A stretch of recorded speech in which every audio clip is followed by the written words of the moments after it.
Hello everyone, सभी लोगों को मेरा सादर प्रणाम। बड़ों को मेरा प्रणाम, छोटों को मेरा प्यार। मैं प्रेम पांडे फ्यूचर आइज एकेडमी से एक बार फिर से आपके समक्ष प्रस्तुत कर रहा हूँ अपने आप को, खुद को। मेरे प्यारे भाइयों बहनों, मित्रों, बच्चों, क्या आप लोग मुझे ठीक से सुन पा रहे हैं? तो आप लोग को ये बताना चाहूँगा कि कल हमने जिस विषय पर बात की थी, भारतीय इतिहास के विषय पर, कल हम लोगों ने मानव के विकास के द्वारा प्रयोग किए गए हथियार औजार के माध्यम से पूरा पाषाण काल का अध्ययन कर लिए थे। पूरा पाषाण काल चूँकि आज से बहुत समय पहले का काल है, इसीलिए उसको अध्ययन की सुविधा के लिए 3 भागों में हमने पढ़ा था। निम्न पूरा पाषाण काल, मध्य पूरा पाषाण काल, उच्च पूरा पाषाण काल। पूरा पाषाण काल को 3 भागों में क्यों बांटा गया? क्योंकि अध्ययन की सुविधा के लिए विद्वानों ने अध्ययन की सुविधा के लिए पूरा पाषाण काल को 3 भागों में डिवाइड किया। क्यों? क्योंकि उसको पढ़ने में आसानी होगी, इसको जानने में आसानी होगी। तीनों कालों में मनुष्य खाना बदोश था, जंगली था, बर्बर था, असभ्य था। हथियार बनाना वो जानता नहीं था। जो भी बेडोल हथियार थे उससे उस हथियार से जानवरों को शिकार करता था, कच्चे मांस का सेवन करता था। खाना बदोश का मतलब इधर उधर कहीं का कोई ठिकाना नहीं था। औजार और उपकरणों के माध्यम से ही ये पूरा का पूरा पाषाण काल लिखा गया है। पाषाण काल मतलब पत्थर का काल। औजार जो भी मिले हैं सब पत्थर के मिले हैं, इसीलिए इस काल को पाषाण काल के नाम से भी जाना जाता है। पाषाण काल या पूरा पाषाण काल दोनों एक ही चीज है। तो इसको 3 भागों में हमने पढ़ लिया। फिर उसके बाद आएगा मध्य पाषाण काल, फिर उसके बाद नव पाषाण काल। नव पाषाण काल ऐसा काल है जिसमें मनुष्य पहली बार खेती करने की स्टार्टिंग यहाँ से होती है। आग का आविष्कार यहीं पे हो जाता है, पहिए का आविष्कार भी यहीं पे हो जाता है। कृषि के बड़े पैमाने पर साक्ष्य यहाँ से मिलने लगते हैं। मिलने तो मध्य पाषाण काल में ही लगते हैं, राजस्थान के बागौर से, लेकिन बहुत बड़े पैमाने पे नहीं। अच्छे पैमाने पर खेती नव पाषाण काल में देखने को मिलती है। नव पाषाण काल शब्द का जो प्रयोग था उसको सबसे पहले इतिहासकार जॉन लुबाक जी ने किया था। जॉन लुबाक ने नव पाषाण काल की प्रयोग सबसे पहली बार। तो मानव के अंदर सभ्यता संस्कृति कहाँ से विकसित होती, कौन से काल से होती है? तो नव पाषाण काल से। अब प्रश्न निकल के ये आता है मेरे भाइयों बहनों कि सबसे पहले मनुष्य ने कौन सी धातु प्रयोग में लाई थी? ऑप्शन तांबा, बी कांसा, सी टीना, डी लोहा। तो सबसे पहले जिस धातु का प्रयोग मानवों ने किया है वो है तांबा। इसीलिए अब ताम्र पाषाण संस्कृति के नाम से इसको जाना जाएगा। ये अब तांबे के बहुत सारे हथियार और औजार, उपकरण, बर्तन, बहुत सारी चीजें तांबे की मिलना शुरू हो जाएंगी। इसलिए पाषाण काल, मध्य पाषाण काल और नव पाषाण काल के बाद अगला काल आएगा आपका ताम्र पाषाणिक काल। ताम्र पाषाणिक काल में मित्रों बहुत सारी संस्कृतियां निकल के बाहर आती हैं, जैसे आहार संस्कृति, कायथा संस्कृति, मालवा संस्कृति, जोरवे संस्कृति। मतलब जहाँ जहाँ तांबा है, तांबे का प्रयोग मनुष्यों ने किया वहाँ पर, और तांबा और पत्थर, ये दो, तांबा और पत्थर, ये दोनों साथ साथ चलते थे। तांबा और पत्थर का उपयोग मानव ने साथ साथ किया, इसलिए ताम्र पाषाणिक संस्कृति को कहा जाता है। तांबा और पत्थर ये दोनों का प्रयोग मानव करता था, इसीलिए इस काल को ताम्र पाषाणिक काल के नाम से भी जाना जाता है। बहुत सारी संस्कृतियां निकल के आई, सावलदा संस्कृति, प्रभात संस्कृति, जोरवे संस्कृति, मालवा संस्कृति, कायथा संस्कृति, ये सब संस्कृतियां हैं।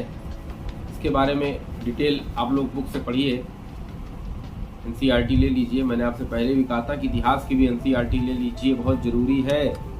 मैं सिर्फ आपका कॉन्सेप्ट बता रहा हूँ, फैक्ट मैं नहीं बता रहा हूँ कुछ भी। तो कल को कोई ये क्लेम नहीं कर सकता कि प्रेम सर ने जो है फैक्ट नहीं पढ़ाया। भैया फैक्ट पढ़ना है तो किताब पढ़ लो, चैनल पे आने की क्या जरूरत है आपको? चैनल आपको सिर्फ कॉन्सेप्ट देगा, आपका बेस मजबूत हो जाए। उसके अंदर जब आपका बेस मजबूत हो जाएगा तो उसके अंदर क्या भरना है क्या नहीं भरना है, तो किताबें भी इस काम को कर देती हैं। अगर किताबों की हूबहू चीज़ें मैं आपको पढ़ाने लगूंगा तो चैनल पे आने का मेरा क्या मतलब होगा और चैनल को देखने का आपका क्या मतलब होगा? तो पाषाण काल को 3 भागों में आपने पढ़ लिया, उसके बाद मध्य पाषाण काल पढ़ लिया, नव पाषाण काल पढ़ लिया। ताम्र पाषाणिक संस्कृति को ताम्र पाषाणिक संस्कृति क्यों कहते हैं? क्योंकि तांबे के हथियार के साथ साथ पत्थर के भी औजार का प्रयोग मानव करता था, इसीलिए इसको ताम्र और पाषाणिक संस्कृति कहा जाता है। तांबा, पाषाण मतलब पत्थर, तांबा और पत्थर मिला के जब ताम्र पाषाणिक संस्कृति के नाम से भी जाना जाता है। वो कौन सा काल है जिसमें मानव तांबा और पत्थर दोनों साथ साथ प्रयोग कर रहे हैं? ताम्र पाषाण संस्कृति है। और ताम्र पाषाण संस्कृति के आने के बाद बहुत सारी संस्कृतियां निकल के आपको नाम मैंने बता दिया है, आप लोग बुक देख लीजिए, उसमें से पढ़ना शुरू कर दीजिए, क्योंकि कॉन्सेप्ट मैं बता दिया हूँ, तुरंत आप बुक से फैक्ट पढ़ेंगे तो चीज़ें वहीं क्लियर हो जाएंगी। और जो चीज़ें क्लियर नहीं होती हैं, व्हाट्सएप नंबर आप लोग को पता है, सब कुछ पता है, कमेंट भी कर सकते हैं, कुछ भी कर सकते हैं, आप लोग मुझसे पूछना, मुझसे पूछिए। लेकिन अब हर चीज़ मैं ही आपको बताऊंगा। अगर हम दूध में से साड़ी निकाल के मैं आपको दे दूंगा और उस साड़ी का आप घी भी नहीं बनाएंगे तो रोटी में कहाँ लगाएंगे? रोटी में कहाँ लगाएंगे? अब आप सोच रहे हैं कि प्रेम से दूध भी लाए हैं, खौला भी दें, साड़ी भी निकाल लें और उसको कटोरी में डाल के गर्मा के घी भी आपको डायरेक्ट दे दें और देन आपके मुंह में सीधे डाल दें, ये पॉसिबल नहीं है मेरे भाइयों बहनों। तो ताम्र पाषाण संस्कृति आपको पता चल गई। इसी के बाद हम लोग देखते हैं कि प्रथम नगरीय क्रांति के रूप में हमारे इतिहासकारों को, हमारे पुरातत्ववेत्ताओं को एक नगर प्राप्त होता है, जो सिंधु घाटी सभ्यता, सिंधु हड़प्पा, पहला खोजा गया नगर हड़प्पा था, इसलिए इसको हड़प्पा सभ्यता कहते हैं। डॉक्टर रखाल दास बनर्जी, नाम बहुत चर्चित है, डॉक्टर रखाल दास बनर्जी। कौन थे रखाल दास बनर्जी? कमेंट करके मुझे बताइएगा। तो डॉक्टर रखाल दास बनर्जी और दयाराम साहनी जी ने हड़प्पा और मोहनजोदड़ो की खोज की और उसके बाद इस स्थल की जब खुदाई होती है तो सबसे अधिक स्थल जो है वो सरस्वती नदी के किनारे पाए गए, इसीलिए इस स्थल को सिंधु सरस्वती सभ्यता के नाम से भी जाना जाता है, प्रथम नगरीय सभ्यता के नाम से भी जाना जाता है। हड़प्पा पहला नगर था, इसलिए हड़प्पा सभ्यता के नाम से भी जाना जाता है। मोहनजोदड़ो की सभ्यता के नाम से भी जाना जाता है। अब हड़प्पा सभ्यता के जो पहले भी डिस्कस किए आपसे, वो प्राक इतिहास है, प्राक इतिहास नहीं है वो, ये सिंधु सभ्यता भी प्राक इतिहास का एक हिस्सा है। इतिहास की शुरुआत हम वहां से मानते हैं जहां पर पुरातात्विक स्रोत मिले हो, साहित्यिक स्रोत मिले हो और दोनों स्रोत क्लियर हो, दोनों स्रोत समझ में आते हो कि पुरातत्व क्या कह रहा है, साहित्यिक स्रोत क्या कह रहा है। दोनों तक जहां से दोनों स्रोत समझ में आ जाए इतिहासकारों को, वहीं से शुरुआत होती है भारतीय इतिहास की। तो पहला भारतीय ऐतिहासिक शासक कौन था? ये हमको कमेंट करके आप लोग बताएंगे कि पहला भारतीय ऐतिहासिक शासक कौन था। और इतिहास की शुरुआत कैसे होती है? जब पुरातात्विक स्रोत मिले हो और उसी के साहित्यिक स्रोत मिले हो और दोनों स्रोत को पढ़ा जा सकता है, समझा जा सकता है, उनके बारे में लिखा जा सकता है, तो वहां से शुरुआत होती है भारतीय इतिहास की।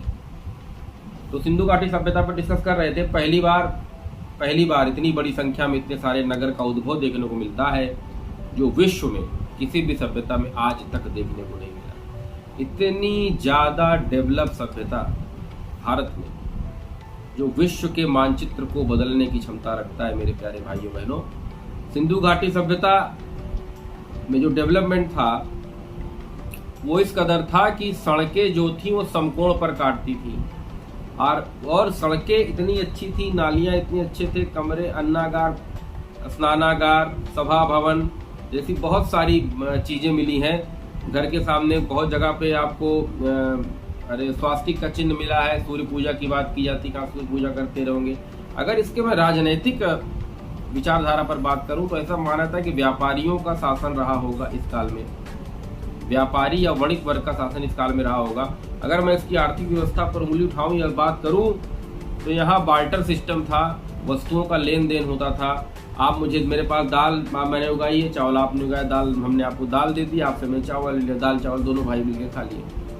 तो वस्तु विनिमय प्रणाली, वस्तु के बदले वस्तु, आप मैंने कुछ उगाया, सब लोग मिल के क्या करते थे, वस्तु के बदले वस्तु का ही कार्य यहाँ पे होता था। उसको विनिमय प्रणाली जो थी, वस्तु के बदले वस्तु थी, अनाज के बदले अनाज, कपड़े के बदले कपड़ा, जैसा भी आप समझ सकते हैं। जिसकी जो आवश्यकता रहती थी उसी अनुसार वो अपने वस्तुओं का आदान प्रदान कर लेता था। अर्थव्यवस्था भी काफी अच्छी रही। सिंधु घाटी सभ्यता में आर्थिक दशा देखने में पता लगता है कि हाँ, आर्थिक दशा बहुत अच्छी रही होगी। यहाँ के टेक्निकल जो एरियाज हैं, सभागार हो गए, अन्नागार हो गए, कोठागार हो गए, भवन हो गए, ये सब इतने अच्छे तरीके से बनाया गया है जो आज के आधुनिक भारत में ऐसा देखने को कहीं कहीं नहीं मिलता है। वर्तमान में चंडीगढ़ एक नगर है जो सिंधु घाटी सभ्यता की तर्ज पर लगता है कि बना हुआ नगर है। तो क्वेश्चन पूछा गया है कि सिंधु घाटी सभ्यता सड़कें संकोण पर काटती थी। उस तर्ज पर बना आधुनिक भारत कौन सा नगर है? वो चंडीगढ़ है। तो शासन व्यवस्था व्यापारियों के हाथ में थी, जातियों का कोई मतलब नहीं था, कोई मतलब नहीं था जातियों का। जो व्यक्ति जो कार्य करता था उसको उसी जाति का माना जाता था। ब्राह्मण, क्षत्रिय, वैश्य, शूद्र ऐसी कोई संज्ञान वाली चीजें यहाँ पर नहीं थी, इसीलिए यह सभ्यता इतनी ज्यादा विकसित हुई।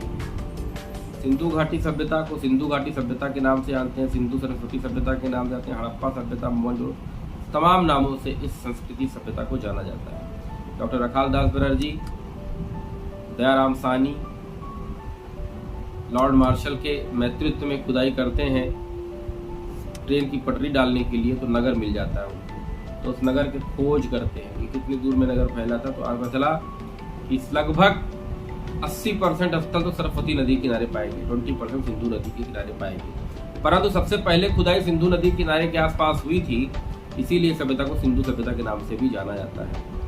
होड्डू सभ्यता भी कहा जाता है इसको। सिंधु सभ्यता को होड्डू सभ्यता के नाम से जाना जाता है। होड्डू हिब्रू भाषा का शब्द है। तियानचू, इनंतु, तमाम तो नाम है भारत के। अब कितने नामों से इसकी संज्ञा दी जाए, सप्तसैंधव है, तियानचू है, भारत को बहुत सारे नामों से जाना था। फिलहाल भाई ये विषय सिंधु सभ्यता का है। तो कपास उत्पादन होता था, लोहा नहीं था, कहीं भी लोहा नहीं पाया गया है। पशुपतिनाथ की मूर्तियां बहुत सारी पाई गई हैं। मातृसत्तात्मक संस्कृति की मूर्तियां बहुत सारी पाई गई हैं इस सभ्यता में, सिंधु सभ्यता में। इसीलिए ऐसा कहा जा सकता है कि सिंधु घाटी सभ्यता में मातृसत्तात्मक संस्कृति का बोलबाला था, क्योंकि 80% जो हमको मूर्तियां मिली हैं वो मातृसत्तात्मक संस्कृति से प्रेरित मिली हैं। पशुपतिनाथ की मूर्तियां मिली हैं। एक सिंह वाले सांड को यहाँ पे बहुत पूजनीय माना जाता था, कुबड़ वाले सांड को। ऐसी बहुत सारी चीजें मित्रों यहाँ पर इस सभ्यता में मिलती हैं, और इसमें कई सारे प्रमुख स्थल भी हैं जो बहुत महत्वपूर्ण हैं, जैसे कालीबंगा हो गया, लोथल हो गया, सुतकांगे डोर हो गया, सुतका को हो गया। समझ में आया? ये सब बहुत ऐसे, राखी गढ़ी हो गई, बनवाली हो गई, ये ऐसे स्थल हैं सिंधु घाटी सभ्यता के। तो सिंधु घाटी सभ्यता से कहीं से लिपस्टिक मिला है, कहीं से अनजान सालिका मिली है, कहीं सिंगारदान मिला है, कहीं हाथी दांत का बना हुआ कंघा मिला है, तो कहीं से अंजन शालिका मिली हुई है, तो कहीं से हमको बहुत बड़ी मात्रा में नरकंकाल मिले हैं। बहुत सारी चीजें हैं जिनके आंकड़े बैठाने के बाद हमें पता चलेगा यह सभ्यता सिंधु सभ्यता भारत की पहली प्रथम नगरीय सभ्यता थी, जो बहुत ही ज्यादा विकसित थी। और ऐसा विकास तो आज आधुनिक भारत में भी देखने को नहीं मिलता है। जातिवादिता नामक कोई चीज नहीं थी, आर्थिक असमानता नामक कोई चीज नहीं थी, राजनैतिक विक्षमता नामक कोई चीज नहीं थी। समाज में सद्भाव था, सहयोग था, बंधुत्व की भावना, ऐसा देखने को मिलता है। तो सिंधु घाटी सभ्यता के बारे में अच्छे से पढ़ लीजिए आप लोग। प्राचीन इतिहास की NCERT ले लीजिए और उसको पढ़ डालिए।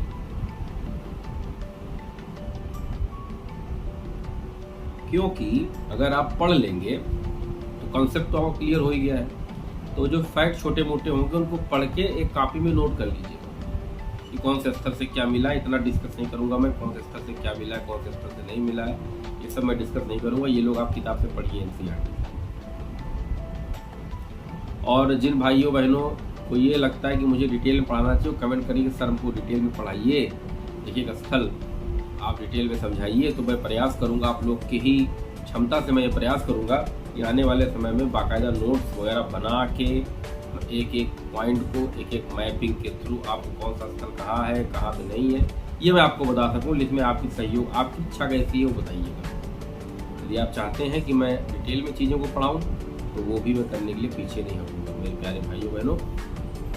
तो सिंधु घाटी सभ्यता को अच्छे से पढ़िएगा। और UPPCS के बच्चे घटना चक्र ले लीजिए, उसमें जो मैंने पढ़ाया, पाषाण काल, पूरा पाषाण काल, मध्य पाषाण काल, निम्न पूरा पाषाण काल, उच्च पूरा, जितने भी काल ये चले गए, ताम्र पाषाणी संस्कृतियां सारी चली गई। आपका सिंधु घाटी सभ्यता, सारे प्रश्नों को आप घटना चक्र पिछले 10 साल के प्रश्नों को आप लगाइए, क्योंकि बार बार जब हम किसी चीज को लगाते हैं, समझते हैं, तो कॉन्सेप्ट अपने आप दिमाग में टर्शरी मेमोरी में जाके बैठ जाता है, तब हम चीजों को भूलते नहीं हैं। ऐसे क्या हुआ, हमने आपको पढ़ाया, आपने देखा, थोड़ी देर बाद 4 दोस्त मिल गए, उन्होंने 4 तरह की बातें की, तो आपकी जो मेमोरी में पढ़ाई वाली चीज़ थी वो ऑटोमेटिक डिलीट हो जाएगी। तो मेरे प्यारे भाइयों बहनों, पढ़ाई को इस तरह पढ़िए, चिंतन इस तरह करिए कि वो चिंतन, देखिए पढ़ना तो पढ़ते सब हैं, पढ़ने तो दुनिया पढ़ रही है, इलाहाबाद, दिल्ली, लखनऊ चले, सब पढ़ ही रहे हैं, लेकिन उनमें सेलेक्ट बहुत कम होते हैं। क्यों? क्योंकि पढ़ाई से ज़्यादा जरूरी है चिंतन करना।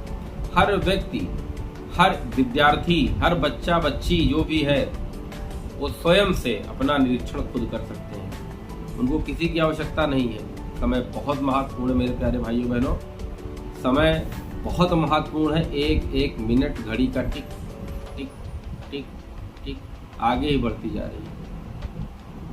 अगर आज 22 जून सन 2023 आप मानेंगे, तो फिर से 22 जून 2023 तो नहीं आएगा, 22 जून 2024, 2025, 2026 समय भाग रहा है। पगलों, जाके पकड़ लो, कुछ कर लो। तुम लोग अगर अपने आप को ये सोचो कि तुम नहीं कर पाओगे, तो ये तुम्हारी भूल है। तुम वो सब चीज कर सकते हो जो तुम सोच रहे हो और जो तुम सोच नहीं भी रहे हो। हर व्यक्ति में विवेकानंद है, हर व्यक्ति में भगवान कृष्ण है, हर व्यक्ति में राम है। बस अपने आप को पहचानो और उसी स्तर का प्रयास करो जिस स्तर का प्रयास उस एग्जाम के लिए चाहिए। थोड़ा सा स्मार्ट बनो, स्मार्ट तरीके से पढ़ो, और तभी स्मार्ट तरीके से सिलेक्शन के पास तुम पहुंचोगे, वरना बहुत मुश्किल नगर है मेरे प्यारे भाइयों बहनों, बहुत मुश्किल नगर है। सीटें भी लिमिटेड होती हैं, फॉर्म डालने वाले लाखों में होते हैं, सिलेक्शन सैकड़े में होता है। तो आप सोच लीजिए आप कहाँ पे, आप उनके अच्छा नहीं पढ़ोगे तो आप कैसे उनके आगे जा पाओगे। तो मेरे प्यारे भाइयों बहनों, आज का ये अंक सिंधु घाटी सभ्यता को आज स्टार्ट किया है मैंने। इसके आर्थिक, राजनीतिक, सामाजिक दशा पे बात हो गई है, थोड़ी बहुत बात भी, ज़्यादा नहीं भी, लेकिन हो गई है। इसका पतन कैसे होता है इस पर कल चर्चा होगी। तो जो प्रश्न मैंने आज क्लास में पूछा उसका उत्तर आशा करता हूँ हम लोग कमेंट बॉक्स में या व्हाट्सएप 8299033374 पर आप लोग देंगे। और प्लीज़ अगर वीडियो अच्छा लग रहा हो तो ही लाइक करिए, तभी सब्सक्राइब करिए, तभी शेयर करिए। जय हिंद, जय भारत।